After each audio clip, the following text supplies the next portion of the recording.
for everybody. This is a really good problem. I think if there's anywhere in the world that can show the world what nonviolent resistance looks like and how effective it can be, it's Madison, Wisconsin.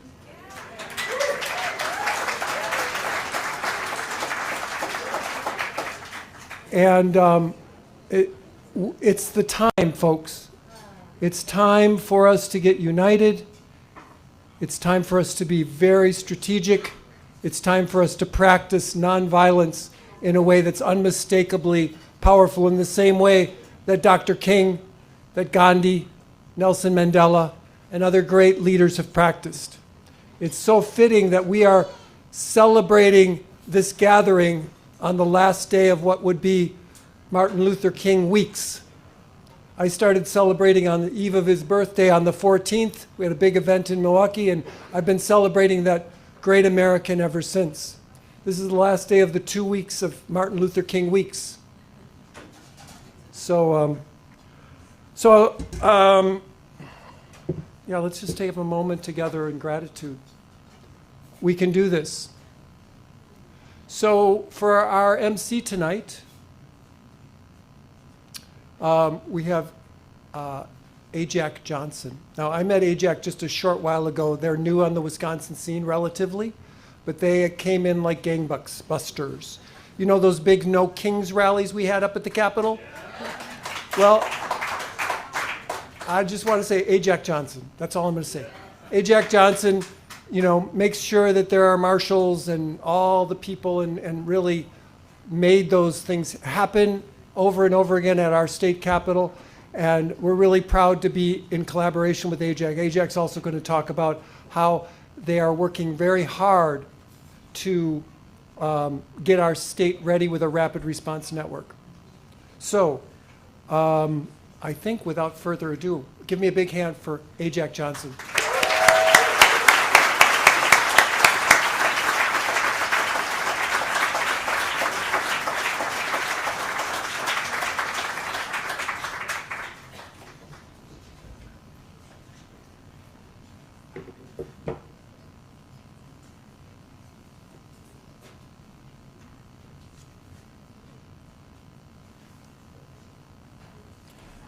I will say, it is not often that I get a real microphone.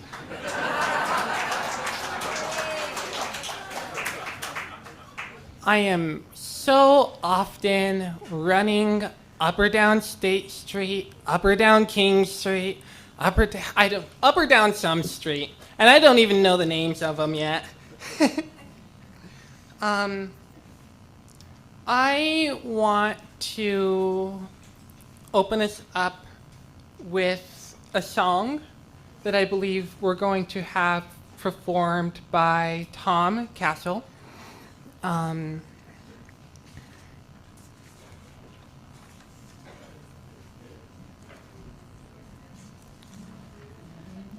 This is my fault. I deviated and didn't follow through. Tom is a singer-songwriter. Tom is a Madison activist.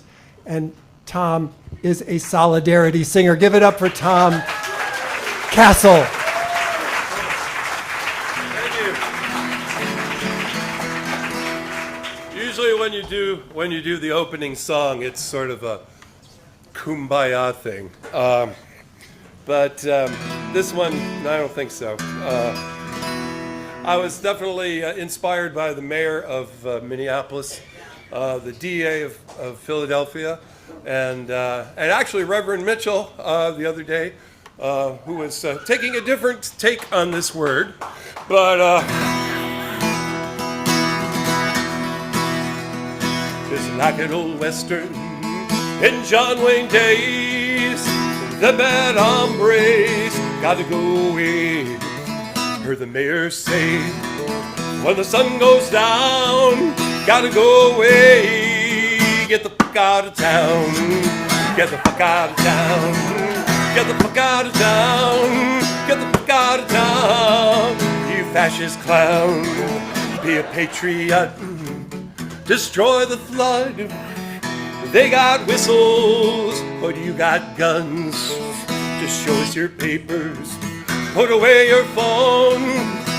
can't fight us if you're all alone. Bones into prisons and drones in the sky. These tear gas children, but you never ask why. Just show, see, their taste of freedom is what you stole. Did you get a bonus when they sold your soul? So get the fuck out of town. Get the fuck out of town.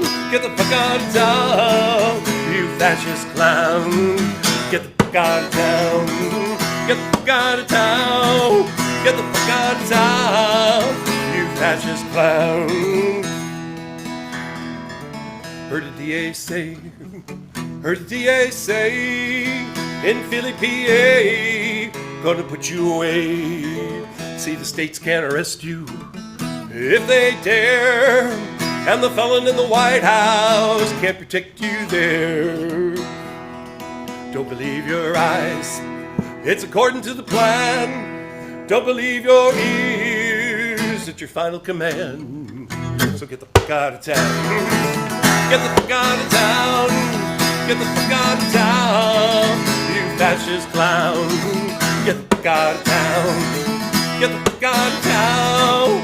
Get the fuck out of town. You fascist clown.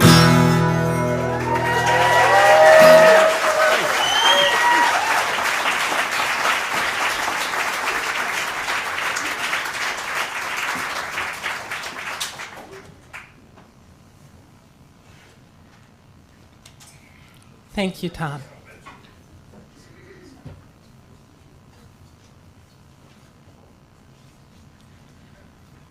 Friends, I want to ask us for a moment of silence, just a breath.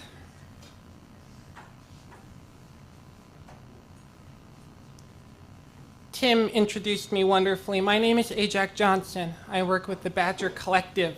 We help organize No Kings, a bunch of other rallies on the ground. We helped organize the Hands Off Chicago demonstrations statewide when Chicago was confronted. And you showed up. And you showed up.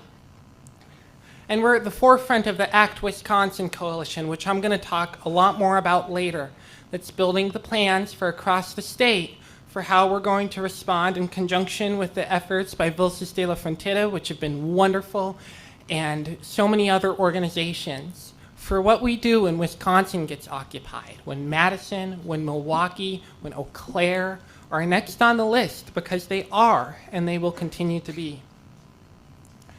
I want to name what is on our minds right now. We've got a federal government, both Republicans and Democrats, ready here in the next week to vote on more funding for the Department of Homeland Security, for Immigration and Custom Enforcement, for Customs and Border Patrol, within the next week. Despite the fact that they continue to take the lives of our brothers and sisters and other siblings on the streets. Just today, another individual's life was needlessly taken by this machine of a system that has been constructed. And don't we just want to scream? Don't we just want to cry? Don't we just want to hurl over? I find myself rather decent at keeping my composure, being the first one to take a deep breath and the last one to do so too. But today, I've just been on edge all damn day. I don't know about you, but I am there. And in addition to what we've got going on our own soil with this very acute problem we've got right in front of our face, we have the regular abuses that police have been committing against populations across the country. We are actively funding and pushing forward a genocide paid for by our tax dollars, voted for by our representatives, that has taken over 600,000 lives to date that we know of. Our government continues to make active decisions to ravage our natural resources, to pollute our waters, to crank the temperature up so damn low. I mean, come on. We are destroying our planet. We are killing our people. And it seems like the language that our country is using right now is a language of silence, of ignorance, of apathy. Reflecting on the events of today, I invite you just for a moment, and it wasn't my original plan, but I want to open the door just for a little bit because we've got some wonderful thoughts coming after me. But I want to invite you to think about death with me. As proponents of nonviolent action, we have a pledge to carry care, not hate, focus, not fury, and love, not guns. But on a day such as today, with the calls of action that we're about to receive, calls to carry that love and to encourage us to step forward onto this earth, to do good everywhere that we go, we must know that we, the people in this room, the people who made the active choice to show up today, we are standing 10 toes deep, eye to eye, in a battle with the belly of the beast. We are in the crosshairs. We are the target. The Italians had a song when they were fighting fascism back in the 40s and 50s. You may have heard it before, but maybe you don't know what it meant. The last verse of it, and it's not particularly a non-violent song, but it was sung with love. E questo il fiore del partigiano, oh bella ciao, ciao, ciao, ciao. E questo il fiore del partigiano, moto per la libertà. This is the flower of a fallen fighter. My beauty, bye, beauty, bye, beauty, bye, bye, bye. This is the flower of a fallen fighter who felt so free he stays alive. And that line is the one that just cements for me the fact that we're going to get to the other side of this. Who felt so free he stays alive. That's what we're doing. We are not fighting for our freedom. We are free. And we are using that freedom to ensure that the freedom of others is safe and protected. To ensure that justice is the law of the land. We're going to see violence lodged against us. We're going to see hate lodged against us. We're going to see bullets become the language of this regime. But we don't have to match that to build a better world. We can speak a different language. Many of us know that language. We know it's a force more powerful. It's nonviolence. I'm honored today to be able to have this conversation with you, and the timing, unfortunately, cannot be more opportune. We're going to be joined by John Nichols, Rebbe Silve, and Reverend Everett Mitchell tonight. All powerful, determined, faithful, loving, caring leaders of our community and our state. It is exactly the combination of people that I think we need in this exact moment to guide us with a light in a moment that feels so dark, and to turn our conviction that we've carried into this room into courage. Following that, we'll have a motion picture, a force more powerful, that'll speak on this long-held tradition of nonviolence.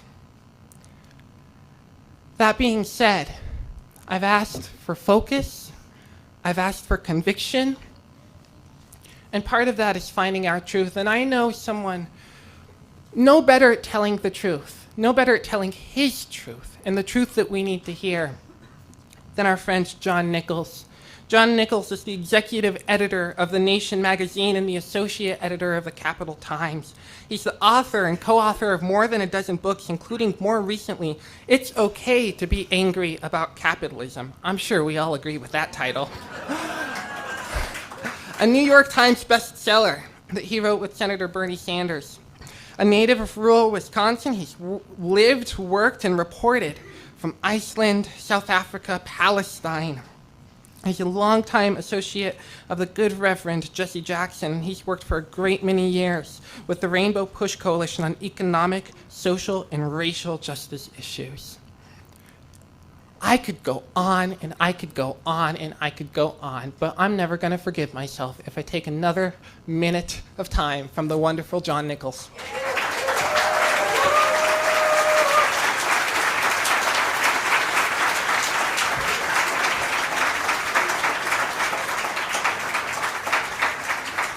Thank you. Please, another round of applause for our incredible organizer. Thank you, AJ. Another round of applause for our great musician over here, singer, yes. I regret that we are going to keep giving you poignant songs of the moment to write because it seems every day it must feel like Phil Oakes or Bob Dylan right now. Right? You know, it's like something new every day. Boy, so before we're done tonight, I'm going to take a picture of all of you because I want to make sure that gets up there on social media. I want everyone in Madison, in Wisconsin, across the United States, and around the world to know that this city, Madison, Wisconsin, is ready to stand by its people. All of its people is ready to stand for economic and social and racial justice and to say that America is a nation of native peoples and immigrants that is strong when we all have each other's back. That is this city. Oh, brothers and sisters, I had such a great speech for you tonight. No, I thought a lot about it. This is great responsibility. What folks are doing here at James Reeb tonight, honoring a name, by the way, that honors a great, great struggler for civil rights. What folks are doing at James Reeb tonight, all of these organizers, all this passion that's come into this room, is to organize for something that is very, very important. And at the heart of it is the concept of unity. And I wanted to talk a lot about unity tonight. I wanted to talk about the Native Americans who had just come off the Trail of Tears, forced on it by Donald Trump's favorite president, Andrew Jackson.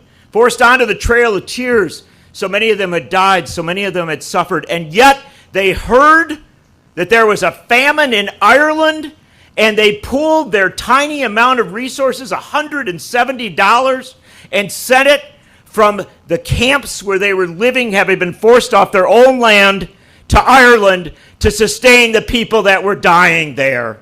I wanted to tell you about that kind of unity. And I wanted to tell you that when COVID hit the United States, the people of Ireland raised $4 million and sent it to reservations and communities in the United States, saying thank you to the people that stood by them 150 some years before. I wanted to talk about that sort of unity. Oh, I wanted to talk about the unity of Frederick Douglass. When black men were given the right to vote after the Civil War, and he said, you know what, I'm not comfortable because my sisters, black women and white women, women cannot vote, and I'm not free as a black man until women are free. Frederick Douglass said that 150 years ago. I wanted to talk about that kind of unity.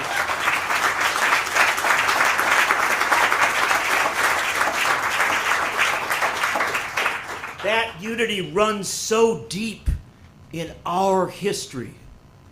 But I can't talk about that so much tonight. Because if you want to talk about history, you can't neglect history when it occurs. And the tragedy is that we are meeting on a historic day. A horrible historic day, no doubt about that. But we can't look away from what happened today in Minneapolis. We cannot look away from the fact that Alex Jeffrey Pretty, a 37-year-old nurse who worked in the ICU unit at the Veterans Hospital in Minneapolis, was on the street in a Minneapolis neighborhood and saw two young women who were being harassed by ICE agents and by federal agents from other agencies that were in Minneapolis, and went to help them as a nurse, went to videotape what was happening, and was shot and killed on the streets of Minneapolis by federal agents under orders from Donald Trump and Kristi Noem. I cannot neglect the reality that that history happened today.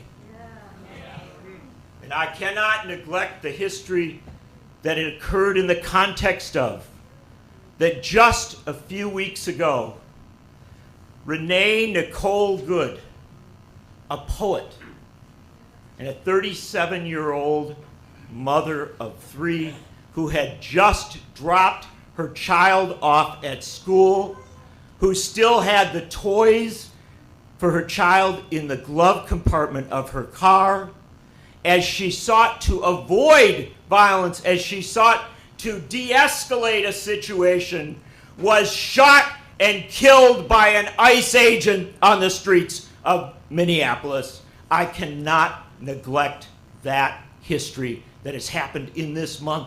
I cannot neglect the history that has occurred, the horrible history in Chicago, where Silverio Villegas Gonzalez, a father, a worker, was killed on the streets of Chicago by ICE agents in their surge into that city.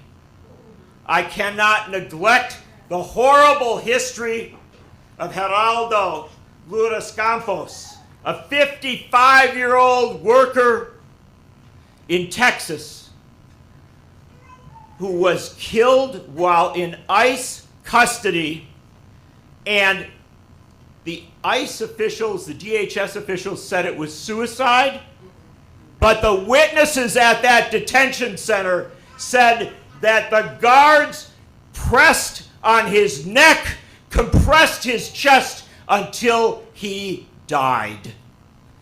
And I cannot neglect the fact that the medical examiner who looked at that circumstance, not through the lies that they tell, but through the reality that he saw with his own eyes, said this was a homicide.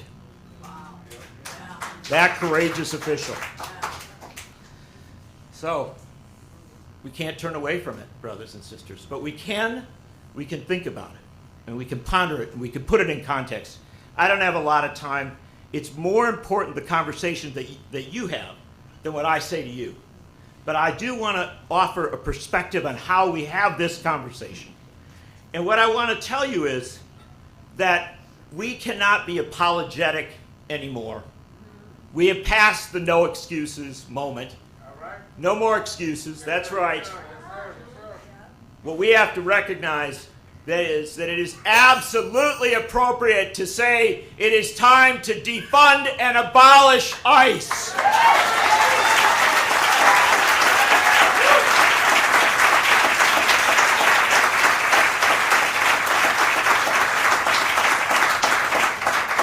And I know there are those who will tell you that you can't do it because Republicans are in charge of Congress. But I'm sorry, brothers and sisters, Republicans are human beings. And if their humanity does not bring them to the place where they will vote against Donald Trump and against Kristi Noem to abolish and defund ICE, if they won't do it, then they should not hold offices of public trust anymore.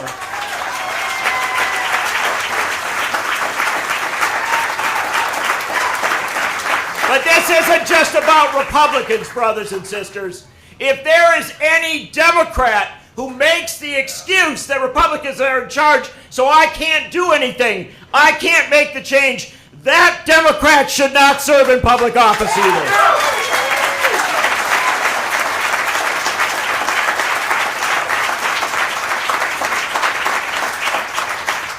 Brothers and sisters, in any just republic, you hold to account the people that do violence. And so, brothers and sisters, it is necessary to impeach and remove Kristi Noem from the office she currently holds.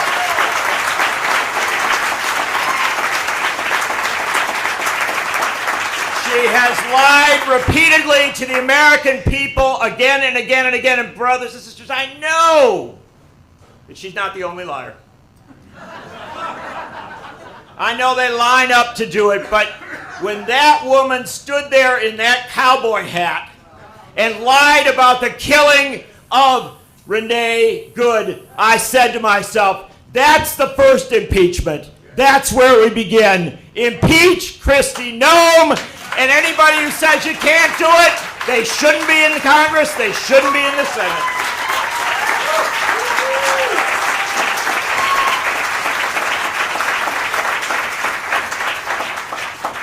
But brothers and sisters, I got a bigger duty for you here, a more important one. And that is, we have to recognize the circumstance that we are in. We live in a wonderful city. Great city. A lot of problems, a lot of challenges. Won't be easy to work them out, but we would like to work them out without federal forces coming into our city and trying to kidnap and remove the people who work and live and love us. Our neighbors, our friends, the people who are part of this city. I don't want ICE in this city. I don't want DHS in this city. I don't want them doing what they're doing in Minneapolis here. And so we have to be ready. We have to be prepared. And I've got no criticism of other communities that have faced these challenges. But I have to tell you, I've been around Madison long enough as a seventh generation Wisconsinite. I've been around here long enough to know that we're pretty good at a demonstration. I was there on those days in February and March of 2011 when 10,000, 20,000, 50,000, 100,000 people came to the streets. Multiracial, multi-ethnic people from rural and urban areas to say to Scott Walker, as long as it takes, we will fight your assault on the working class. And brothers and sisters, we're still going to win that fight. But we can't come late to this struggle. Took us a couple weeks to get 100,000 out on the streets of Madison. I will tell you this. Make a pledge today. On the day that it is reported that they're surging into Madison, if indeed they try to do that, let us put 100,000 people on the streets that day. Let us show the world that we say no immediately.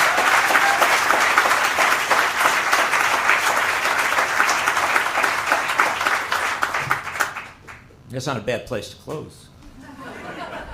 But let me offer one last thought. I was talking, a dear friend of mine is the Attorney General in Minnesota, Keith Ellison. And we have talked a lot through this last few weeks. And he said to me something the other day that was pretty important. He said, I thought a lot recently about first principles. I said, what do you mean by first principles? And he said, they teach us in school about, this founding of this country. They tell us about all these very wealthy white men with wigs who got together and wrote these documents. And there's something there. There's history there to be remembered. He says but the first principles, he said, that's when those children, these were children in Boston, were harassed and cruelly treated by British troops. And so people decided to come to Boston Common in 1770. They gathered on that common to protest against authoritarian forces being sent into their city and treating their children and their families crudely and rudely because they thought they had impunity, they could do whatever they want. And so the immigrants and the people of color and the working class of Boston gathered on Boston Common in 1770, and they said to the British soldiers, "This shall not stand." And the British soldiers opened fire on them and killed at least 5 of those Bostonians who stood up before the American Revolution. And the first to fall was Crispus Attucks, the son of a formerly enslaved African and of a Wampanoag Indian. The son of African American, Native American history. The first to be killed in standing up to the British, and then fell next, an Irish immigrant. And then fell next, workers and cobblers and others. The people who were killed at the start of this struggle for American freedom were not the wealthy and the powerful. It was working class people, multiracial, multi-ethnic, who stood up to the British and courageously said no. And when this country was founded, if you read the Declaration of Independence, it's all about troops being sent into our cities.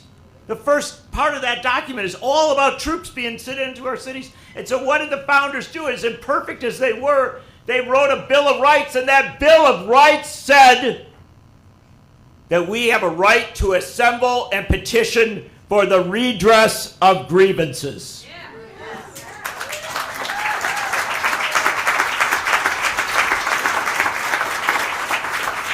That is what they are doing in Minneapolis. They are assembling and petitioning for the redress of grievances. They are doing so nonviolently. They are doing so in the tens of thousands when it's 12 below zero, coming out and filling the streets of that city. Can we do any less? No. We have to nonviolently, passionately nonviolently, organize to be there on the streets of our city to say no. And I'm going to ask you as we close to do one last thing. I'm going to ask people to stand up. I know it's a lot. So no, you have to stand up yet. You're too. No. There's a lesson here. Stay. I love you for how fast you stand up. Amazing. But let me say first, I want the incredibly wealthy white men who own substantial amounts of property to stand up first. Come on. All right, I love you, my brother. Thank you for being an ally. I noticed that Tim scrambled to sit down. At the founding of this republic, that guy could vote. Right? Because we had so many limits on who could vote. It was a tiny, about 4% of people could vote. Believe me, I'm loving you. So you're here. Now I want all the people who couldn't vote at the founding of the country to stand up. Can we first have people of color? Let's have women. Let's have religious dissenters. Let's have people who aren't wealthy. Everybody, all of you can stand up. Let's let immigrants stand up. Let's let rural folks who are okay, you're all standing up. This is the only lesson I want to teach you today. We outnumber them. There are more of us than there are of them. And if we stand up and we go to the streets and we go to the polls, we can never be defeated. Solidarity, brothers and sisters, for economic and social and racial justice, for our immigrant brothers and sisters, and for the future of this republic. Solidarity.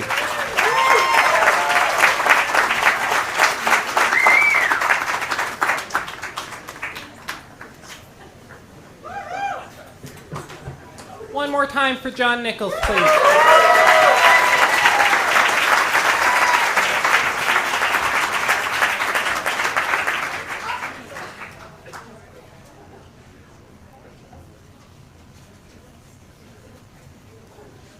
John made a reference to my favorite document in the whole world. And regardless of who wrote it, I think that there are messages at the core of it that call on us today. And one of them, when a long train of abuses and usurpations, pursuing invariably the same object, evinces a design to reduce them, to reduce us, under absolute despotism. It is their right, it is our right. It is their duty, it is our duty to throw off such government, to provide new guards for our future security.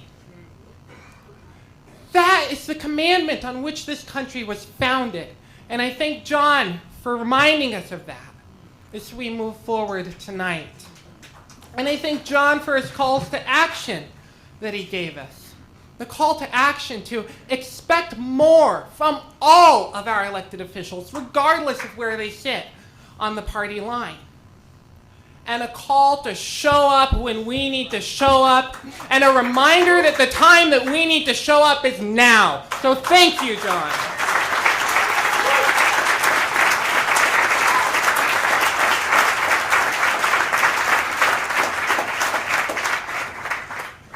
I want to move us forward into the next individual who I get the honor of sharing this microphone with. Very much on that note of showing up, this individual is here as a community member that's very closely affiliated with Voces de la Frontera, an organization that's been on the front lines for longer than we have on the issue of immigration, ensuring that everyone gets that justice, that liberty, that security that they deserve. Reeb Silva is a non-binary Latinx immigrant, a public health professional, and a medical student. Their academic career and community work is guided by their deep-rooted belief that all human beings are inherently worthy and deserving of accessing equitable care. They have extensive experience in community-based health research with the Black, Latinx, immigrant, and LGBTQ+ community. They've presented their work at numerous national and international conferences. They are deeply passionate about increasing cultural humility for the current and future medical professionals through curriculum development and education. Necessary work, needed work, work that I think is worthy of the platform, worthy of our ears, and an individual who lives into the practice that we wish to move on and preach, representing a wonderful organization. I'm beyond honored to welcome up here Reeb Silva.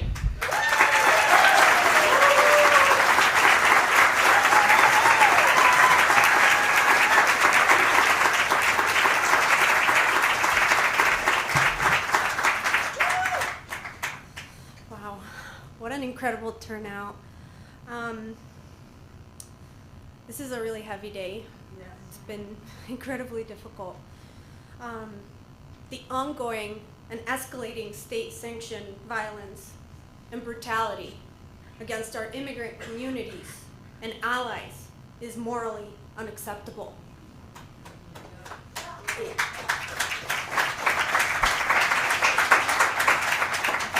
If you are here today, then you believe in the inherent worth of every human being, yes, and the strength of mutual aid and solidarity. We are at a historic moment where we no longer have the luxury of staying silent or being paralyzed with fear. Voces de la Frontera has been working diligently to support, inform, prepare our community, and we hope you join us in this work.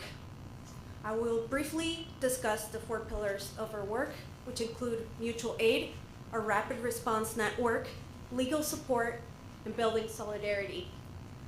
Through mutual aid, we do things such as deliver groceries to vulnerable families and community members who do not feel safe going out to do that on their own. We are also driving folks to and from their immigration court appointments to Chicago, Milwaukee. We're also hosting numerous Know Your Rights trainings for community members and business owners.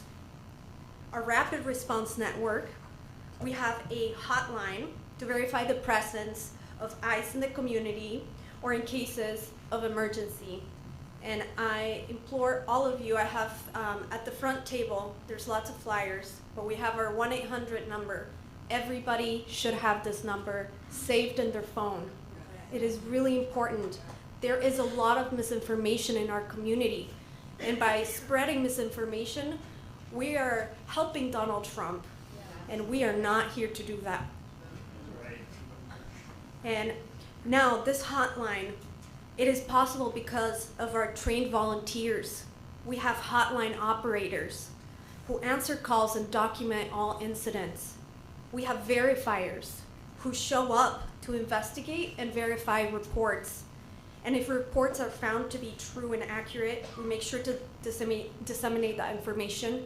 And when and if ICE comes, we have a robust network that we continue to grow with folks like you to show up when our community is under attack. We also have our legal support, where we have legal clinics weekly to help with worker rights, immigration, naturalization applications, letters of guardianship for parents so that they are ready. And so much more.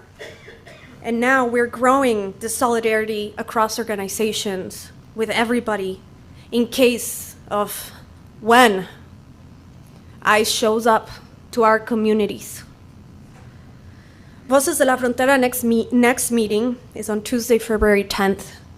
And again, I have flyers at the front. Please show up. This is the moment to get involved with organizations to protect and defend our communities. Together, we are stronger. Together is the only way through and the only way forward. Sí se puede.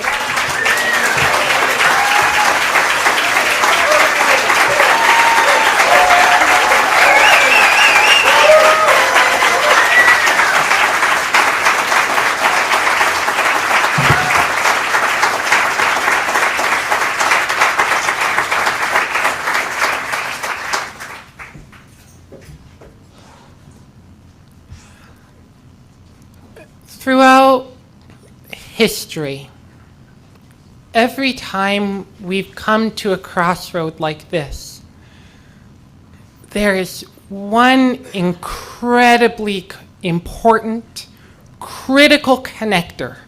And as you move forward with nonviolent action, you're going to see this connector too. From the mass movements to the small, from the we're bringing 100,000 out to the streets of Madison to, honey, dinner's done. There's one connector that's absolutely critical in all of that, and that's the messenger. Raise your hand if you've heard the Voces hotline before.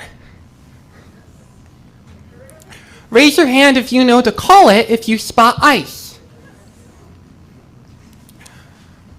And what we've just received is a message that I'm sure Rebe's given before to so many people before. But I appreciate Rebe because I know after a while you start to feel like a broken record. But I am willing to speak for all of us when I say that we deeply appreciate that there are people that are willing to come back and give us that message.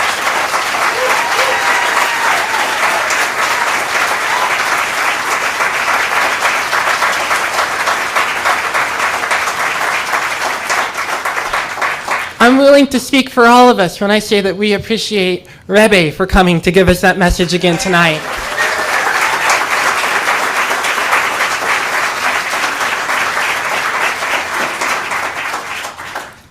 And now I get to give the most boring message of the night. The group that I'm working with I'm going to make it all about me. The group that I am working with has slowly been putting together piece after piece, vest, walkie-talkie, vest, walkie-talkie, vest, walkie-talkie. I keep going on, but I wouldn't know when to stop. to ensure that Madison is ready when we have to mobilize quickly. And we've partnered up with dozens of other organizations to form the ACT Wisconsin Coalition. The ACT Wisconsin Coalition, the idea behind it is that we can coordinate a response when ICE comes, when the National Guard comes, or when people show up with guns trying to influence our elections, to destroy our democracy, that we have a coordinated statewide response. We have the luxury of time, and we have the luxury of the existing infrastructure built by Voces de la Frontera. So the idea is that we can be ahead. Today in Milwaukee, after hearing the news of the shooting in Minneapolis, there were individuals mobilized by 3 p.m. today, and there were over 100 people who showed up. Let's hear it for Milwaukee. And I believe that there was some mobilization here in Madison too, yes, today? I had the honor, and it's a really silly honor, 273 people I got to send direct text messages to earlier today, notifying them of the demonstration in Milwaukee. Something that this coalition has built is a text line, and there are a bunch of different groups in here. Badger Collective's in there, Voces de la Frontera is in there, multiple groups, tons of indivisible groups. I could never recite the amount of indivisible groups that are in there. But the idea is that we are starting to get to a point in time where time matters. So I want to give you the option, if you've got something to write down on, if you've got a phone that's accessible to you. And if you don't have the Voces hotline saved as a contact, you should save it as a contact. I'm just going to say that. But the website that I want to give you, it's really short and sweet. actwiz.co. It's actwiz.co. Actwiz, W-I-S.co.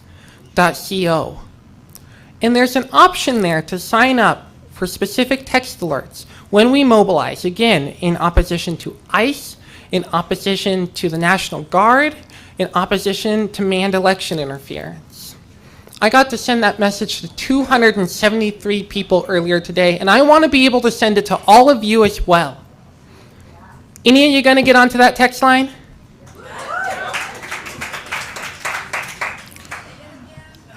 It's actwiz.co, actwiz.co. And you can catch me afterwards. I'm tempted to get it tattooed on my forehead, right below the hotline. We'll send it out to anyone who signed up tonight or registered for any of this stuff. We'll send it out. And now I'm going to drink water. Do you want me to do it like right in the microphone? This isn't boring. It's not boring? I could talk slower.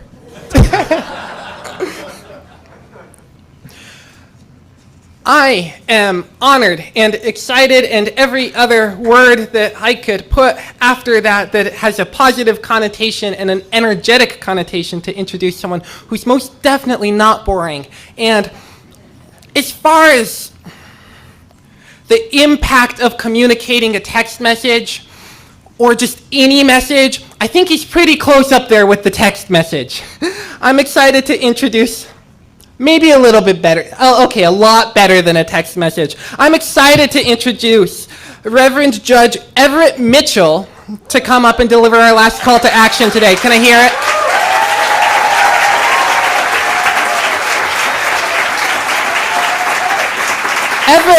Everett is I got a paragraph, my man. Everett is the judge for Branch 4 of the Dane County Circuit Court here in Wisconsin. His term ends on August 1st, 2028. It had better not. Everett ran for Wisconsin Supreme Court Justice in 2023. He was the only candidate that showed up to the All People's Forums, the Building Unity and Partners organized around the state. Everett received his bachelor's in mathematics and religious studies from Morehouse College, a master in divinity from Princeton Theological Seminary, and a master of theology from Princeton Theological Seminary, and a Juris Doctor from the University of Wisconsin Law School. He served as an assistant district attorney here in Dane County, as the director of community relations at UW-Madison, and he serves as an adjunct professor for the University of Wisconsin-Madison Law School. And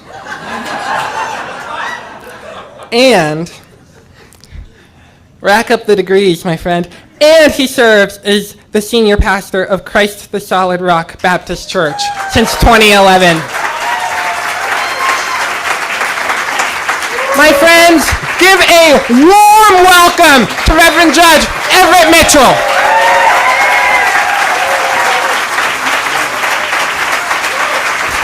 Thank you all so much.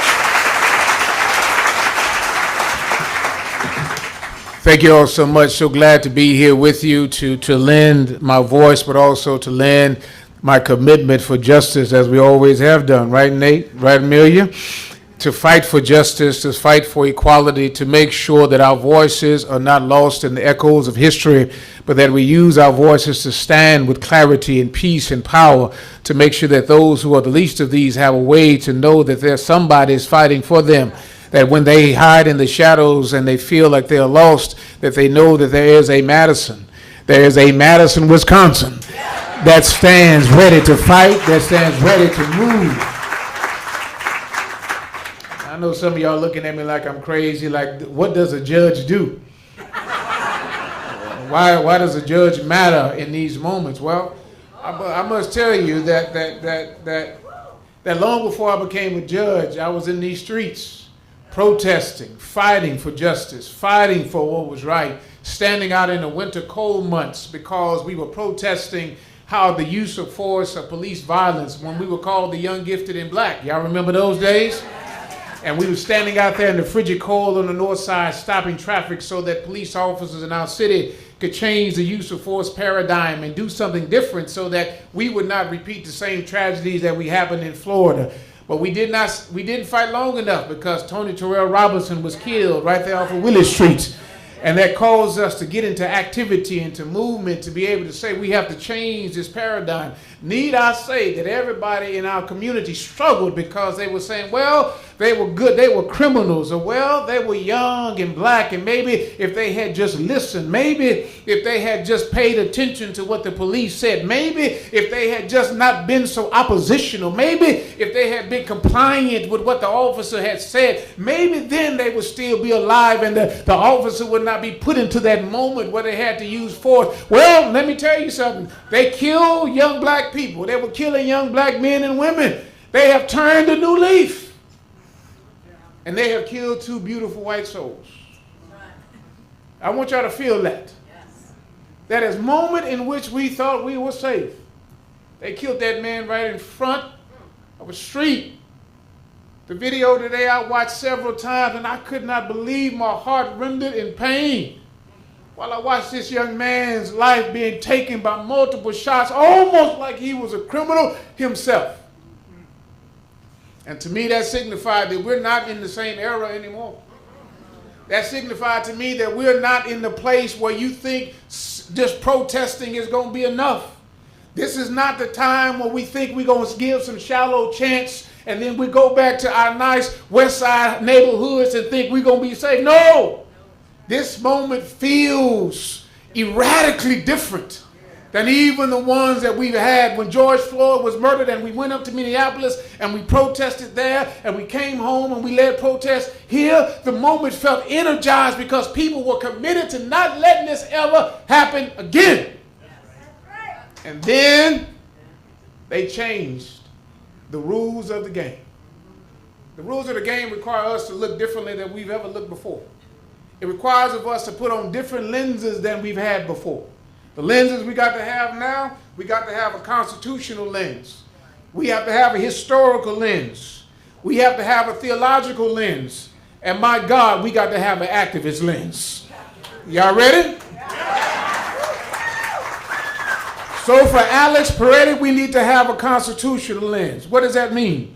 A constitutional lens means that we have to make sure that when we confront this crisis, we're confronted with an understanding that this is not just people feeling bad. They're using the Constitution as a weapon to further victimize people and to promote policies that they know are destroying the very fabric of our democracy at the same time. Y'all better clap them hands on that.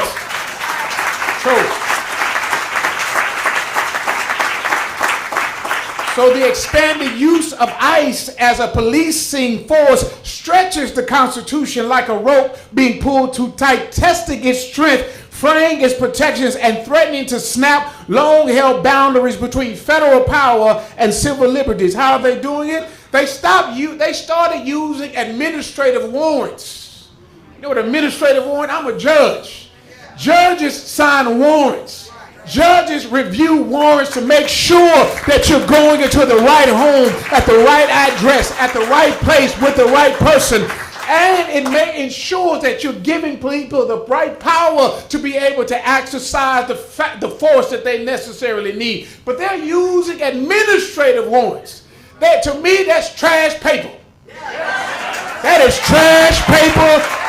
And they're using trash paper to be able to break into people's doors and to people's homes and to be able to break down and rip people out of their homes. That's not the Fourth Amendment. That is not the Fourth Amendment. That is the basis, foundation for our very democracy. It is the nature that if somebody comes into your home, they have to have had somebody to review it and given them the power to do so. They're not doing that. So it feels more like clans than it does the government. Feels more like my ancestors were in their homes when the Ku Klux Klan would come to their doors. And they would break down their doors, strip their children or their men or their women, and then burn them alive as a symbol of their force and power. And every time I watch these videos of how they're ripping out immigrant families from their homes, many of them are at home, which means that they have been working, serving, loving, kind, building, and they feel no conscience because they get paid a bonus of $50,000. So your tax dollars are giving bonuses to the very people that are going to cause tragedy in their own communities. And then because they're cowards, they wear masks. At least our police force, we make them be unmasked. They wear masks because they're cowards, because they don't want you to get access to their face, because the moment you get their face is the moment we can use AI to find out where they really live, who they really are, amen. Note to self, use AI, all right? But we also have to have a theological lens. I know I'm at a Unitarian Universalist church, and I know we don't all share the same language, and I know we don't share the same religion. But let me tell you something, my people. We have to develop a language of religion. Activism doesn't exist if you can't speak everybody's language. Si se puede? Right? You have to have a language of religion. That means you got to be able to bring in our Islamic brothers and sisters, our Christian brothers and communities. We have to make sure that those who have no faith, those who believe in indigenous faith, those who believe in tribal faith, that they have a place to bring their religion into the conversation. You want to know what they have done better? They have robbed the religion because we don't know how to talk about God. Listen, I'm a sure enough Baptist preacher. I'm a Christian to the diehard Jesus. And yet I am conversant enough to be able to listen to people's faith and to be able to say faith is still essential to the very nature of transforming inequality into a place of justice. Y'all love to talk about Dr. King, but Dr. King was a Southern preacher who had faith in the very nature, because it's going to be some kind of faith that would allow for you. Think about the faith of the Minneapolis people. It is 37 below zero. Oh my God.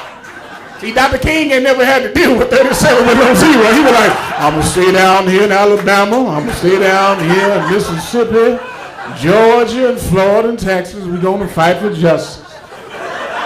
Fight for it. We're going to go to Wisconsin, but we're going to come on back here and fight in Georgia, right? The reason I say that is because a religious lens is important, because my Christian community has been robbed of the activism necessary, because I'm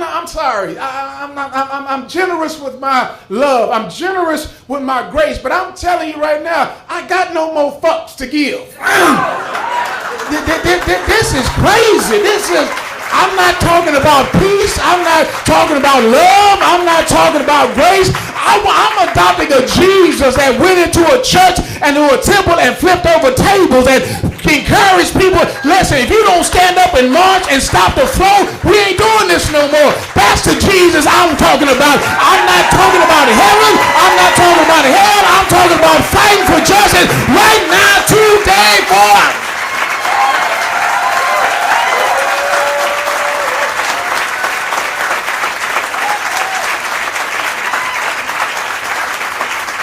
And we have to remember that God is always in the fight for justice and freedom, because that's what God requires of us, right? Amen. I'll say this and then I'll give our closing charge. I want to remind you that sometimes the reality is the reason why you need to have a faith, and I don't care where you go, but this moment right now requires you to not care about your life. Y'all, that's scary, isn't it? Because the call of justice means that you got to believe in something bigger. Yes. To stand in the way when you're so afraid. You're so scared. Yes. Right? I remember when we were doing the protest, and I remember people calling my phone, making threats to me. And I remember how afraid I was. Because, I didn't have a security detail. I didn't have no police force. I'm just one black man that was smart enough to outsmart the people that thought they were smart enough to outsmart me. And yet they were using everything they could to intimidate me. They tried to fire me from my job. They tried to make sure I didn't have, messing with my mortgage, messing with my community, messing with my church. Everywhere I went, they were trying everything. But you know what I said? This is the gift that God gives me sometimes, is that I know what it's like to be broke. I know what it's like to be poor. I know what it's like to be traumatized. But I also know what it feels like to start all over again. And I'm willing to lose everything. Do y'all hear me? Listen, they came and got my friend Hannah Dugan out of Milwaukee. And all she did was use her black robe to stop somebody that shouldn't have been robbed and taken from her courtroom, and they stripped her of her judicial placements. They stripped her and found her guilty. Why? So they can make every judge in the entire country that puts on the black robe afraid, because my colleagues don't want to be broke. They don't want to lose their jobs. But I'm here tonight to remind us that sometimes justice requires more than a 401k. Right? Requires more than that. And then lastly, we got to have an activist lens. This is where we're all together here tonight. Because we're gathered here in this place because Madison is a place where activism makes sense. It is a seat of some of the most intelligent human beings that I've ever met in my life. Some of the most diehard people who are committed for the cause of fighting for justice, for using their voice. And you have to make sure that this moment remains that. An activist is smarter than them. They're depending on you being slow, uneducated, uninformed, afraid, weak. But the moment we stand up, Madison, is the moment that we declare we're not weak. And you know what? I'm damn sure not afraid. Right? I'm damn sure not afraid. And this is why. Let me give you all this little historical knowledge and I'll be done. In 1989, I see my good friend David Cooper back there, who's the one who taught me about activism around police use of force. He taught me about Graham versus Connor back in the day, right? Y'all remember David Cooper, right? Former police chief of Madison back there, now Episcopal priest.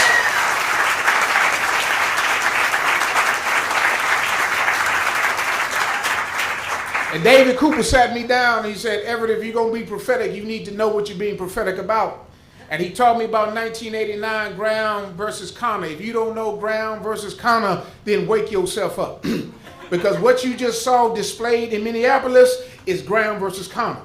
It is the expansion of police power so that police are not held accountable. The same stuff we've been talking about at Black Lives Matter is the same force that you just saw. And the same language that they have used when they killed George Floyd or Breonna Taylor, Mike Brown, they were talking about what? They were saying we were afraid for our lives. We thought that they were going to hurt us. We thought that they were going to do something to us, right? The same language that they use to justify the killing and slaying of black bodies, they use the same language again. The only difference is the reason why you need to have your activism ready is because when we were trying to make change, we used local incidences with the hope that we'd have federal protection to come in to protect us. That shit is gone. Right? It is the exact opposite. It is the federal power coming into a local community to disrupt, y'all not with me up in here, to disrupt and cause terror in the lives of people. So the very protections that you thought we were going to be able to call on to make sure that we get able to fight a little bit harder, those protections are gone. So the only thing that you have available to you is each other. You better blow that whistle. You better listen for the call. You better join a group. You better learn an email. You need to be able to get ready for the fight when it comes. Don't wait till the fight gets here. Organize, organize, organize, organize right now. Organize every day. Wake up and organize. Go to sleep organizing. Spend your money Tuesday, Wednesday, Thursday, Friday organizing, because the cause of justice does not wait for you to wake up. The cause of justice calls for you to stand right now. Today. Today.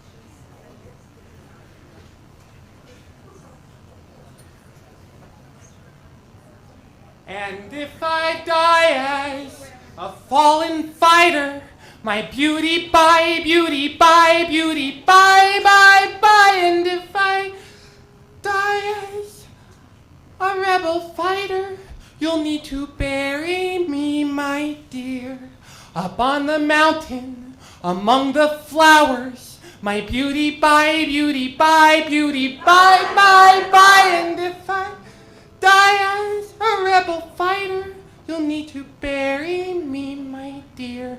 And all the people who will pass by say beauty bye, beauty bye, beauty bye, bye, bye. And all the people who will pass by will say the flowers so divine. Repeat after me. This is the flower. This is the flower of a fallen fighter. My beauty bye, beauty bye, beauty bye, bye, bye. My beauty bye, beauty bye, beauty bye, bye, bye. This is the flower. This is the flower of a fallen fighter. Of a fallen fighter who felt so free he stays alive.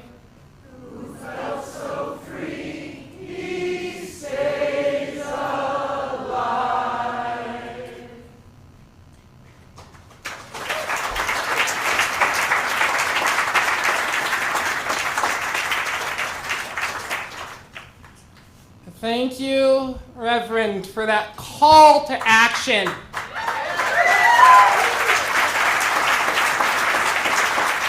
Thank you, Reverend, for reminding us of our duty to action.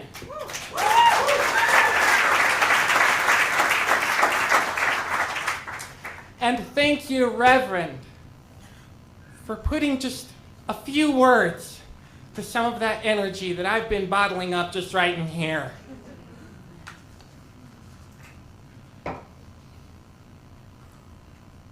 We're about to transition into the rest of the evening with our film.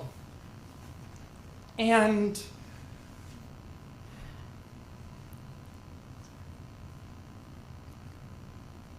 I find so much hope from the energy that we've got in this room. Does anyone else feel that?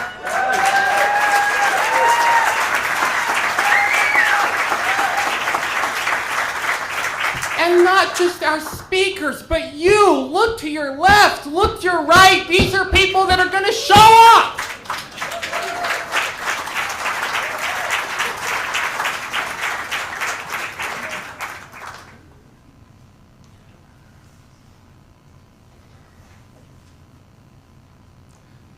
In a time of noise, I'm going to ask you to find silence.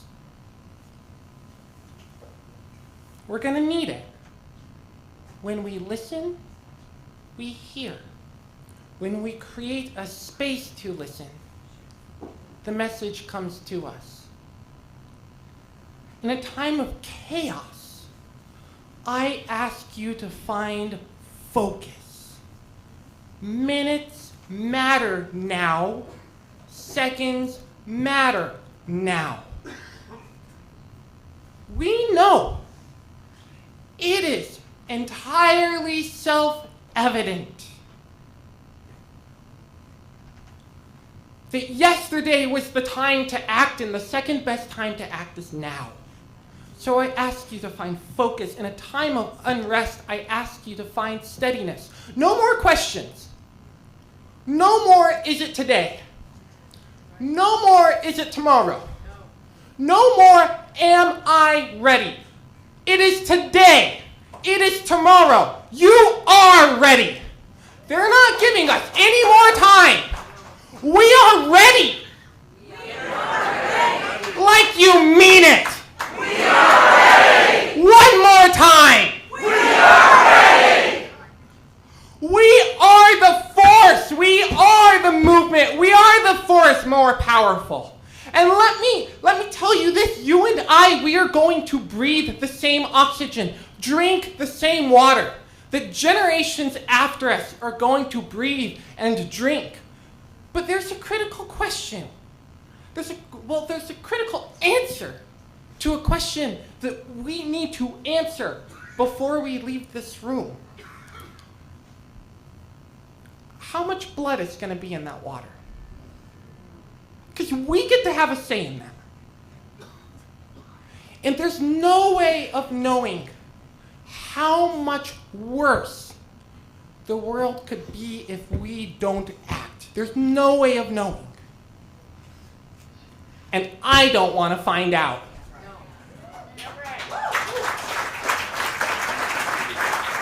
These problems that we have, humans created them. Humans created them. Humans, just like you and me. That means that humans, just like you and me, we can get rid of them too. We can get rid of them. Does that not bring you joy? Does that bring you hope? Does that bring you direction? We have the power to create a world where our water is clean, where our skies are just, where our homes are prosperous, where our children are safe, where our streets are vibrant, where our law is respected, where justice is the baseline. A world where the will of the people is the law of the land. We have the power to create that world. Are you convinced to act yet? Are you convinced to act yet? Are you convinced to stand yet?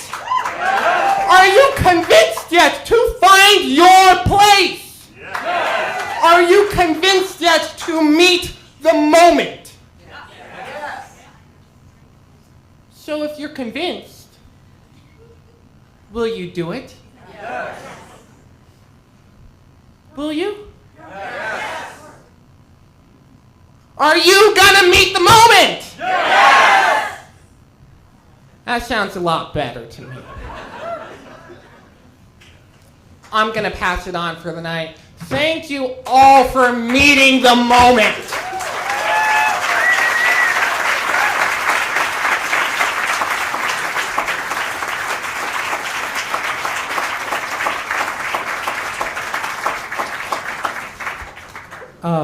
Let's give it up for Ajax. And the coalition unanimously decided that Ajax would be just the right MC for tonight. Yeah, and she was. Yeah. So next I'd like to introduce my co-collaborator in creating this event, my number one co-collaborator in creating this event.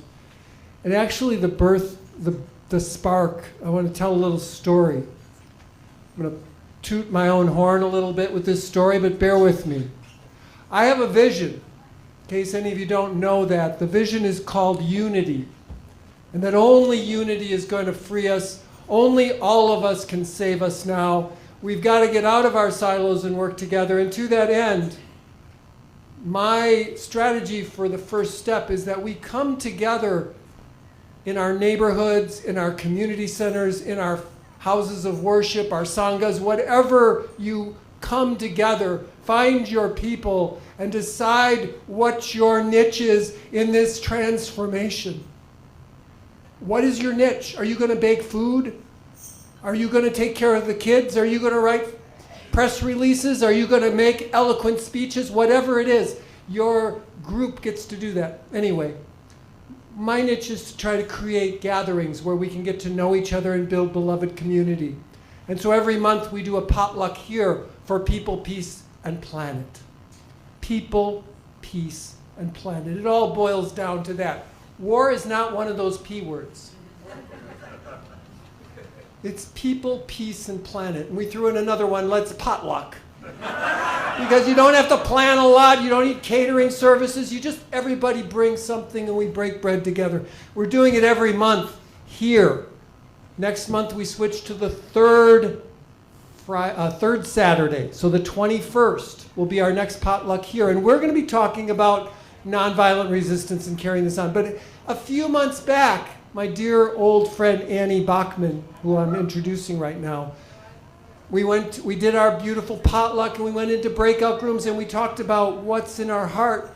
And Annie said, you know, I think we got to get ready. This was way before Renee Good got murdered, way before ICE moved into. She's like, they're coming. They'd been moving around in big cities around, in Chicago certainly. And Annie said, we got to get ready. And I said, Annie, you're right. And so we reached out to our dear friend with the Interfaith Peace Working Group, Jerry Folk, and together the three of us started hatching this idea for a coalition of faith groups, of unions, of organizations for peace, of environmental organizations, of organizations for democracy and justice. And that is this coalition which we're calling Building Unity for Nonviolent Action. And the acronym is BU for NVA. Even the acronym is a sentence. Be you for nonviolent action. You've got to get rid of your fear and be you. We've got to be ourselves, our full, unapologetic, authentic selves. And as Everett reminds us, we have to stop worrying about whether we're going to live or die right now, whether anyone's going to like us. And believe me, I've given a lot of my life worrying about whether people liked me. I'm still working on giving that one up. But anyway, Annie came up with the idea. Annie's a dear old friend. She was at the birth of my third daughter, and I've known her for many years, and I love her so much. And if you want someone who can organize and host and bring beauty and good listening. Call on Annie. Give it up for Annie Bachman.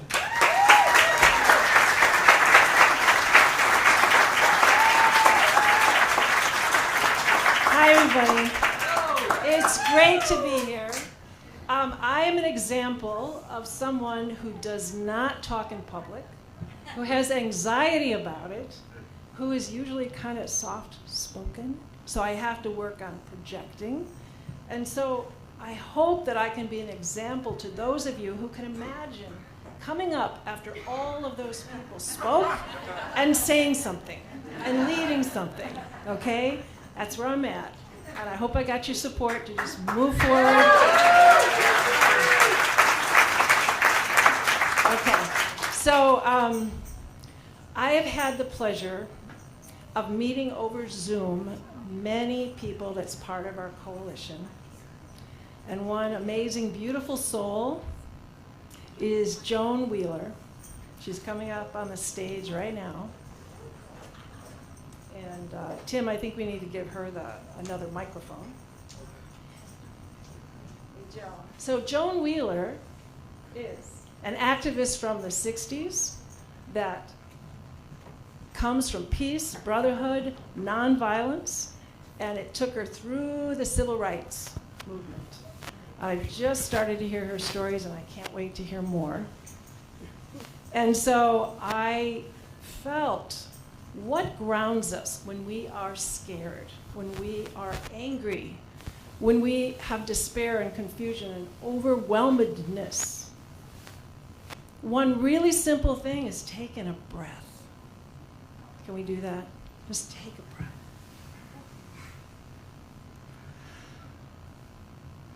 And take another, and notice that people around you are also taking a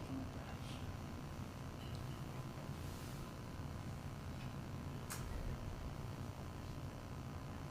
Take another and look around. Give some nods, some smiles, some little waves. Connect with people while you're taking that deep breath.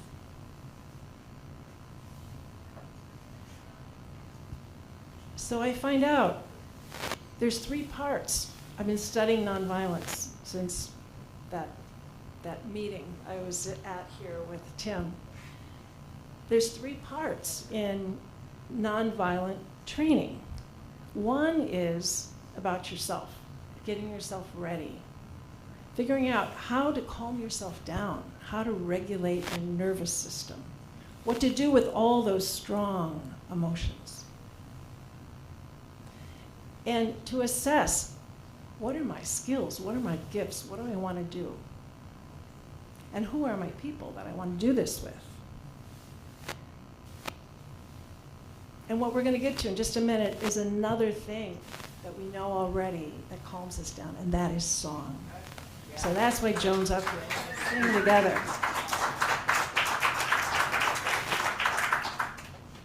And then we're going to go into the film. I think you all know this song. Let's see, Joan. Let's give you this.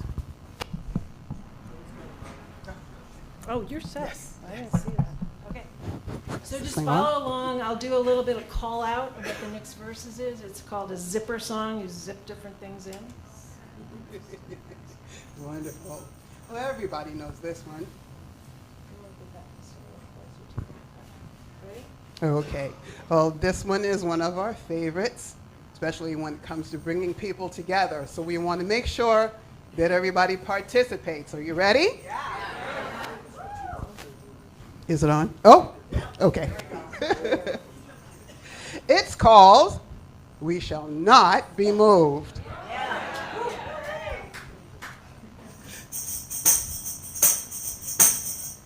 We shall not be moved. We shall not be moved, just like a tree planted by the water. We shall not be moved. Fighting for our freedoms. Fighting for our freedom, we shall not be moved. fighting for our freedom. We shall not be moved, just like a tree planted by the water. We shall not be moved. Protecting all the innocent. Protecting all the innocent, we shall not be moved. Can't hear you. That's better. We shall not be moved. Just like a tree planted by the water, we shall not be moved. All around this world. Around this world, we shall not be moved. All around this world, we shall not be moved. Just like a tree.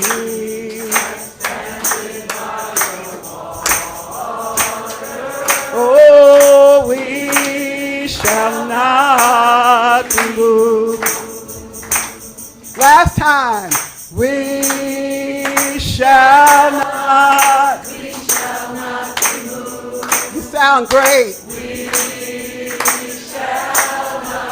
We shall not be moved. Tree planted by the water. We shall not be moved. Give yourselves a hand. Beautiful. Thank you. So we're going to go into watching the film, and I just want to give you a little intro about this. This film has inspired me. There's 6 different episodes. It's called A Force More Powerful. Tonight we're going to watch the 2nd episode, which is called Nashville, We Were Warriors. This is the lunch counter sit-ins. Afterwards, we'll have a little bit of time to talk about it, maybe in groups, maybe in pairs. What I encourage you to do, 2 things. Watch all the other 5 episodes. You can find it on YouTube. There's what happened in India, that Gandhi led. There's this one. There's South Africa, Denmark, Chile, another one. And so in my neighborhood, we're getting together and watching a couple episodes and then discussing it. It's a great way to learn nonviolent principles. It's a great way to put yourself in that situation and wonder, what would you do? And what could we do now? Really important part of nonviolence and the training is to develop a strategic campaign. So it's not just a one-off. What is the big, long plan? And so I just want to let you know, I've been talking with a lot of trainers all over the country who's going to come to Madison and help us with this, with a 2-day training. And there are people that are watching this. There are people that are like, okay, this is different than Nashville. This is different than India. This is this now, what do we do? So there are people on it, and we're going to bring them to Madison. We're going to offer some trainings and keep in touch through Building Unity, and you'll find out when what is happening.